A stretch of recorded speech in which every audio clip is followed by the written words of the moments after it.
हाँ, देखिए बच्चों, आज अपन पढ़ेंगे दर्शन कोण क्या होता है, एंगल ऑफ विज़न। क्योंकि इससे पहले जो अपने टॉपिक पढ़ा मानव नेत्र प्रकाशीय उपकरण, उसमें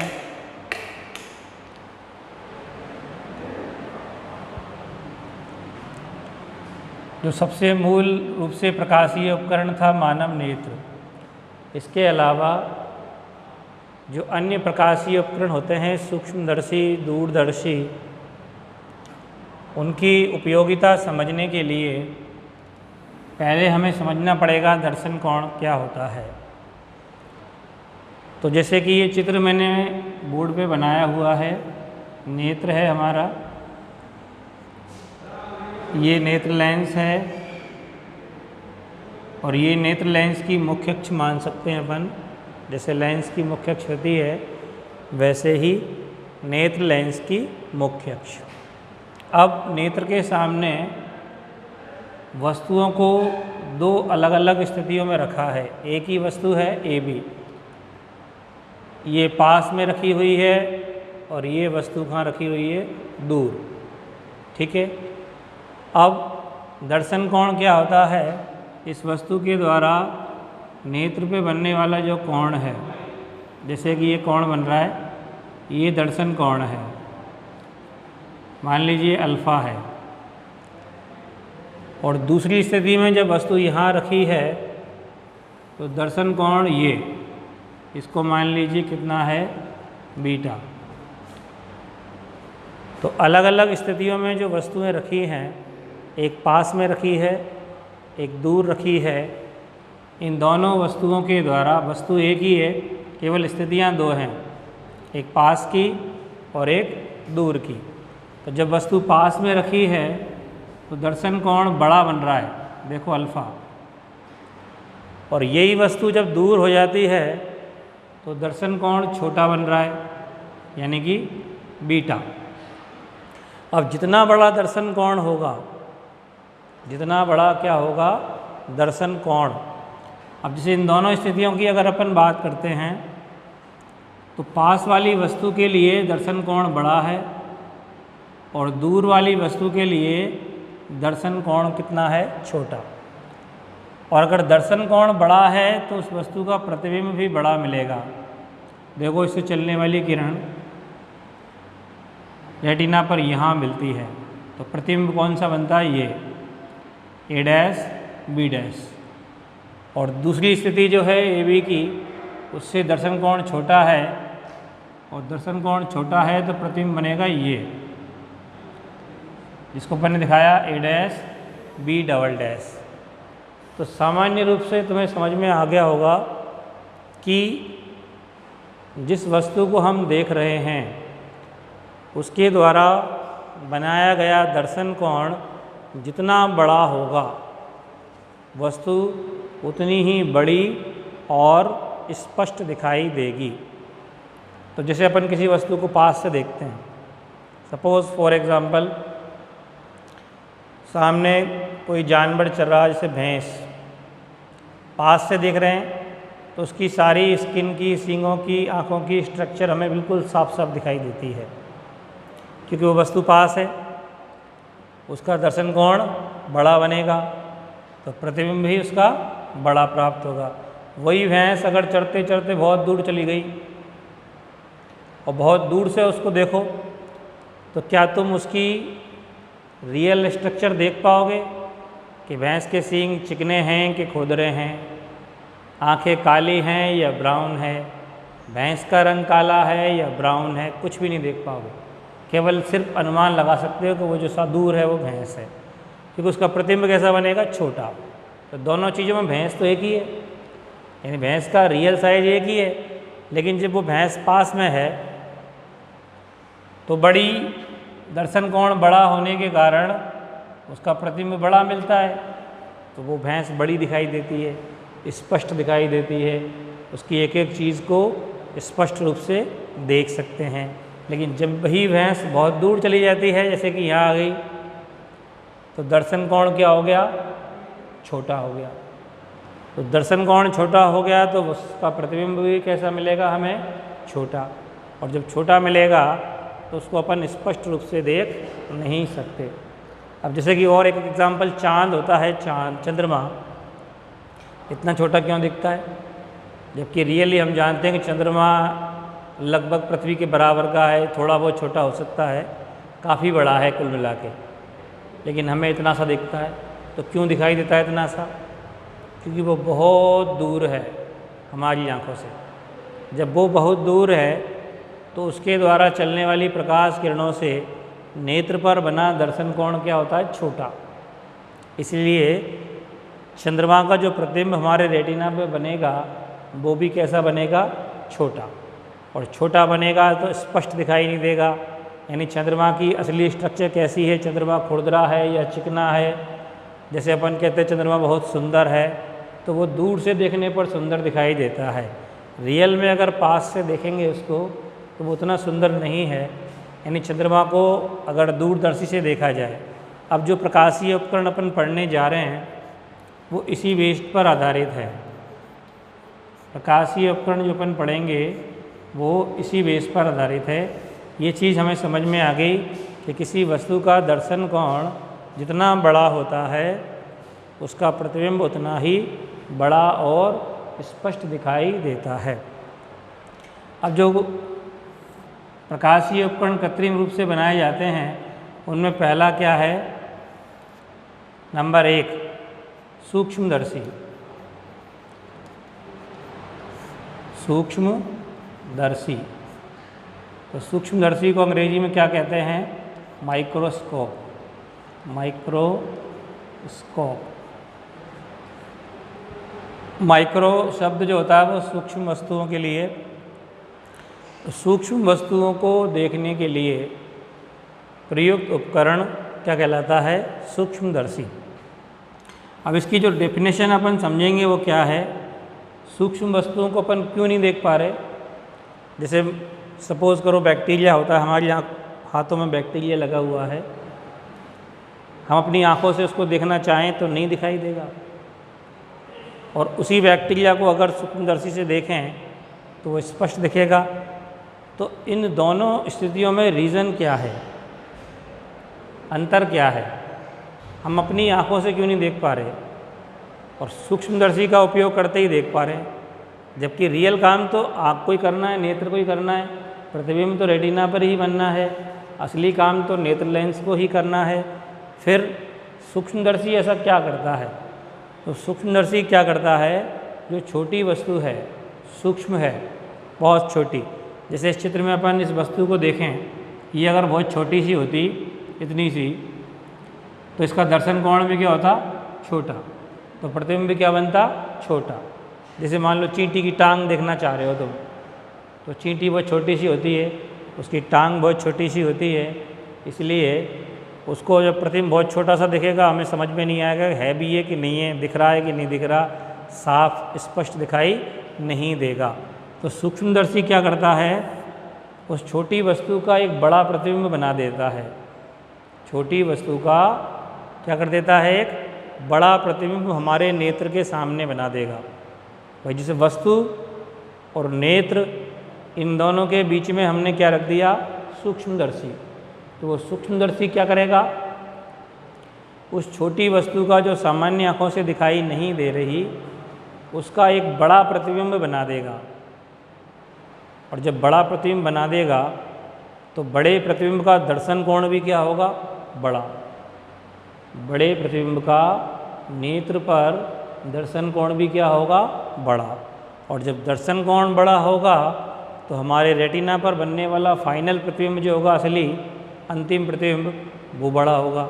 तो वस्तु हमें कैसी दिखेगी, बड़ी और स्पष्ट। यानी चींटी की टांग देखना चाहते हैं तो उसको स्पष्ट रूप से देख सकते हैं। तो सूक्ष्मदर्शी का मतलब क्या है, सूक्ष्मदर्शी वो उपकरण है जो सूक्ष्म वस्तुओं का बड़ा प्रतिबिंब बना करके दर्शन कोण बढ़ाकर वस्तु को बड़ा और स्पष्ट दिखा दे, वो कहलाता है। हाँ देखिए बच्चों, अभी मैंने बताया था सूक्ष्मदर्शी क्या होता है।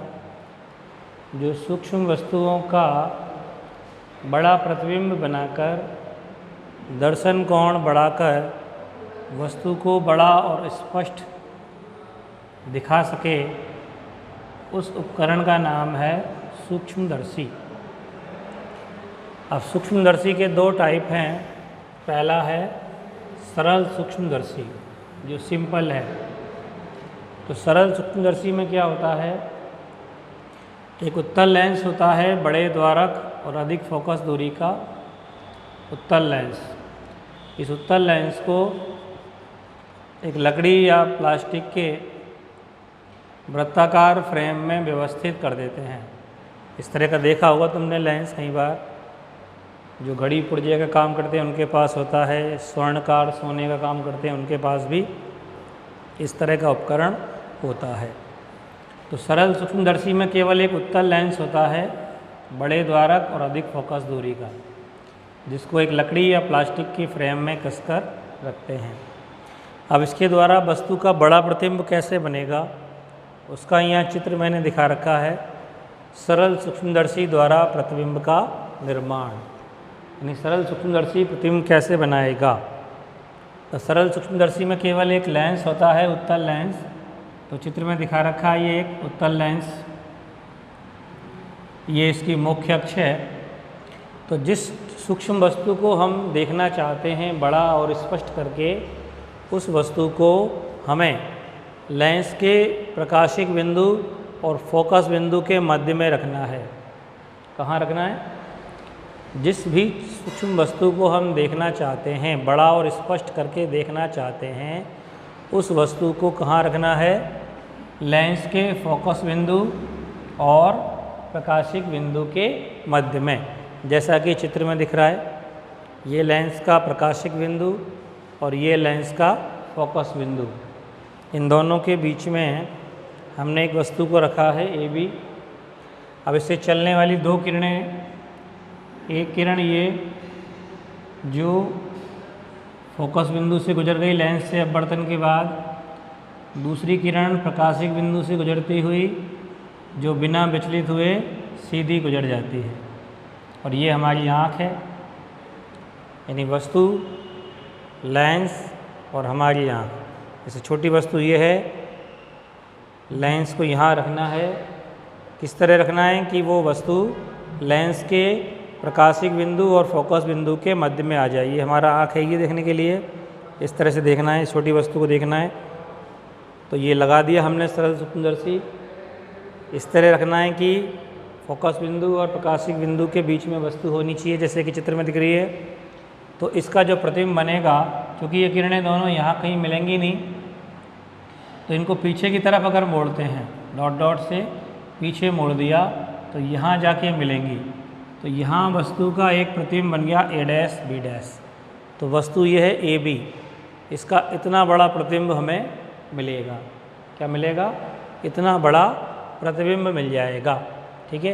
अब प्रतिबिंब बड़ा है तो इसका दर्शन कोण भी बड़ा हो जाएगा, और दर्शन कोण बड़ा तो नेत्र पर बनने वाला, जो रेटिना पर बनने वाला प्रतिबिंब है, वो बड़ा और स्पष्ट दिखेगा।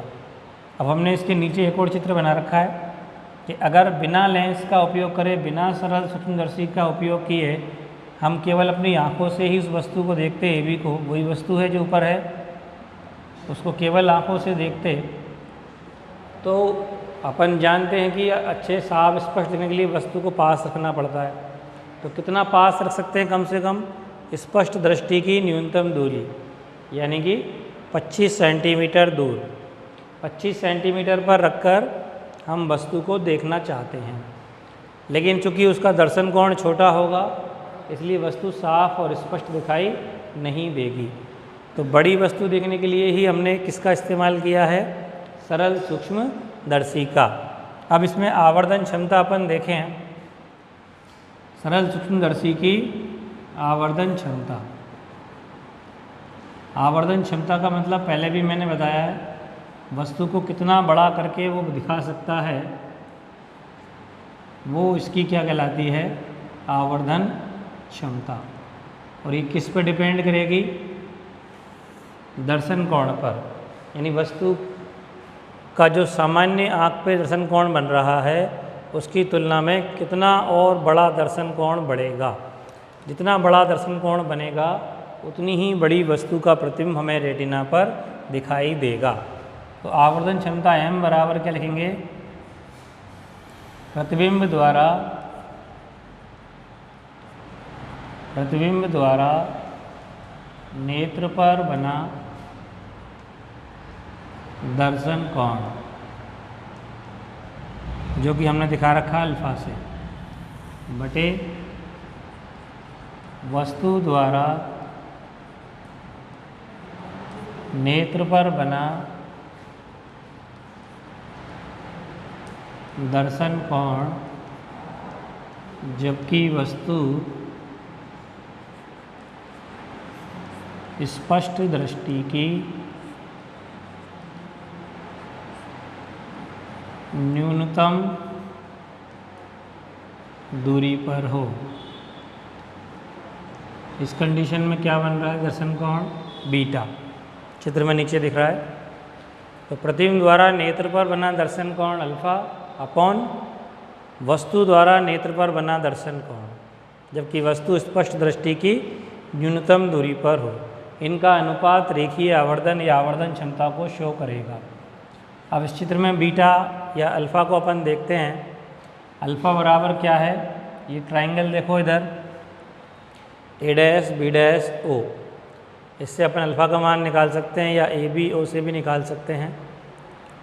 तो triangle A dash B dash O से अल्फ़ा लगभग बराबर लिख सकते हैं tan अल्फ़ा, और tan अल्फ़ा क्या होगा, लंब बटे आधार। तो लंब ए डैश बी डैश, आधार क्या हो गया O B dash.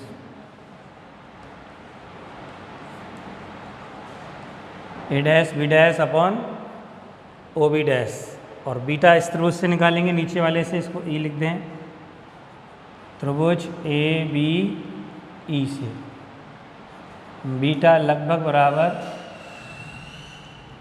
tan beta, वही लंब बटे आधार ए बी अपॉन डी। अब ये दोनों मान m में रख दें, तो अल्फ़ा की जगह A dash B dash upon O B dash upon A B upon D, या इसको लिख सकते हैं A dash B dash upon A B into D, ऊपर पहुंच गया, अपॉन ओ बी डैश। चाहें तो माइनस लगा सकते हैं, क्योंकि आपतित प्रकाश के विपरीत डायरेक्शन में है दोनों ही दूरियां, इधर की तरफ इधर की तरफ, तो माइनस माइनस कट जाएगा। अब ये क्या होता है, A dash B dash upon A B प्रतिबिंब की ऊंचाई अपॉन बिंब की ऊंचाई, रेखीय आवर्धन होता है। तो इसका मान कितना होता है लेंस के लिए, बी अपॉन यू, पहले ज्ञात कर चुके हैं अपन लेंस के लिए रेखीय आवर्धन। तो ये मान यहाँ लिख दिया है, तो m बराबर क्या हो गया, B upon U into D upon, और ओ बी डैश क्या है, प्रतिबिंब की दूरी, ओ बी डैश क्या है, ये प्रतिबिंब की दूरी, या ओ बी डैश ही लिख सकते हैं इसको। इससे अपन क्या ज्ञात कर सकते हैं, रेखीय आवर्धन, ये प्रतिबिंब दूरी है, यही प्रतिबिंब दूरी है, ये कट जाएगी तो क्या आएगा, केवल डी अपॉन यू। तो इस तरह से अपन रेखीय आवर्धन ज्ञात कर सकते हैं।